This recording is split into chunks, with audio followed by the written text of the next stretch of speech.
Well, you spoke several times before about ideological subversion. That is a phrase that I'm afraid some Americans don't fully understand. When the Soviets use the phrase ideological subversion, what do they mean by it? Ideological subversion is the process which is legitimate, overt, and open. You can see it with your own eyes. All you have to do, all American mass media has to do, is to unplug their bananas from their ears, open up their eyes, and they can see it. There is no mystery. There is nothing to do with espionage. I know that espionage intelligence gathering looks more romantic. It sells more deodorants through the advertising, probably. That's why your Hollywood producers are so crazy about James Bond type of thrillers. But in reality, the main emphasis of the KGB is not in the area of intelligence at all. According to my opinion and opinion of many defectors of my caliber, only about 15% of time, money, and manpower is spent on espionage as such. The other 85% is a slow process which we call either ideological subversion or active measures, активные мероприятия in the language of the KGB, or psychological warfare. What it basically means is to change the perception of reality of every American to such an extent that despite of the abundance of information, no one is able to come to sensible conclusions in the interests of defending themselves, their families, their community, and their country. It's a great brainwashing process which goes very slow, and it's divided in four basic stages. The first one being demoralization. It takes from 15 to 20 years to demoralize a nation. Why that many years?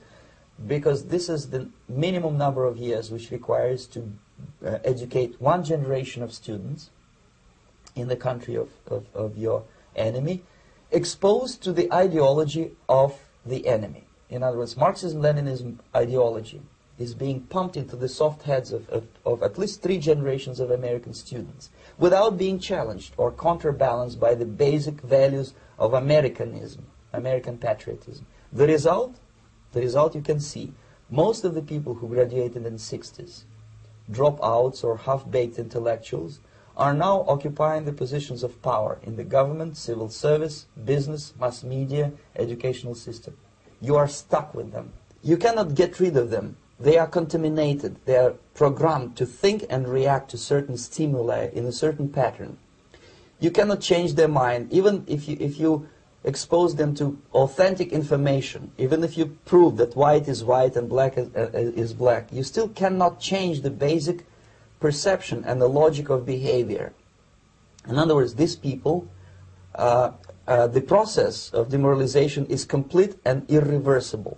To get rid society of these people, you need another 20 or 15 years to educate a new generation of patriotically minded and common sense people who would be acting in favor and in the interests of the United States society. And yet these people who've been programmed and, as you say, in place, and yes, who are favorable to an opening with the Soviet concept, these are the very people who would be marked for extermination in this country? Most of them, yes. Simply because the psychological shock when they will see in future what the beautiful society of equality and social justice means in practice, obviously they will revolt. They will be very unhappy, frustrated people, and the Marxist-Leninist regime does not tolerate these people.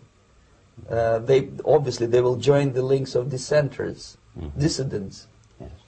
Unlike in present United States, there will be no place for dissent in future Marxist-Leninist America. Here you can get popular like Daniel Ellsberg and filthy rich like Jane Fonda for being dissident, for criticizing your Pentagon. In future, these people will be simply squashed like cockroaches. Nobody is going to pay them nothing for their beautiful, noble ideas of equality. This they don't understand, and it will be greatest shock for them, of course. The demoralization process in the United States is basically completed already. For the last 25 years, Actually, it's overfulfilled, because demoralization now reaches such areas where previously not even Comrade Andropov and all his experts would even dream of such a tremendous success. Most of it is done by Americans to Americans, thanks to lack of moral standards. As I mentioned before, exposure to true information does not matter anymore. A person who was demoralized is unable to assess true information. The facts tell nothing to him. Even if I shower him with information, with authentic proof, with documents, with pictures, even if I take him by force to the Soviet Union and show him concentration camp, he will refuse to believe it until he is going to receive a kick in his fat bottom. When a military boot crashes his balls, then he will understand, but not before that. That's the tragic of the situation of demoralization. So basically America is stuck with demoralization, and unless, even if you start right now, here, this minute, you start educating new generation of Americans, it will still take you 15 to 20 years to turn the tide of ideological perception of reality back to normalcy and patriotism. The next stage is destabilization.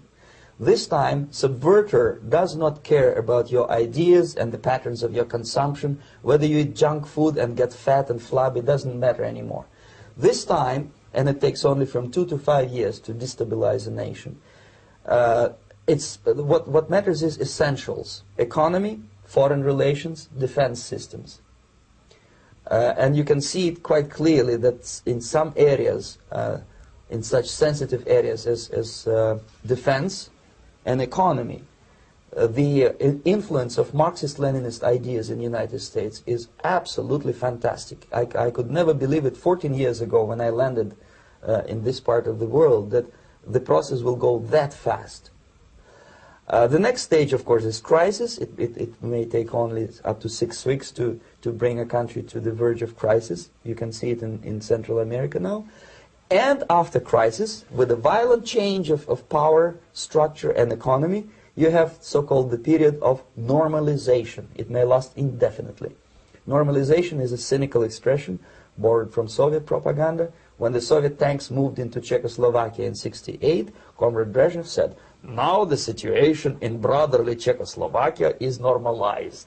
This is what will happen in the United States if you allow all these schmucks to bring the country to crisis, to promise people all kind of goodies and the paradise on earth, to destabilize your economy, to eliminate the principle of free market competition, and to put a big brother government in Washington, D.C., with benevolent dictators like Walter Mondale, who will promise lots of things. Never mind whether. This is what will happen in the United States if you allow all these schmucks to bring the country to crisis, to promise people all kind of goodies and the paradise on earth, to destabilize your economy, to eliminate the principle of free market competition, and to put a big brother government in Washington, D.C., with benevolent dictators like Walter Mondale, who will promise lots of things, never mind whether the promises are fulfillable or not.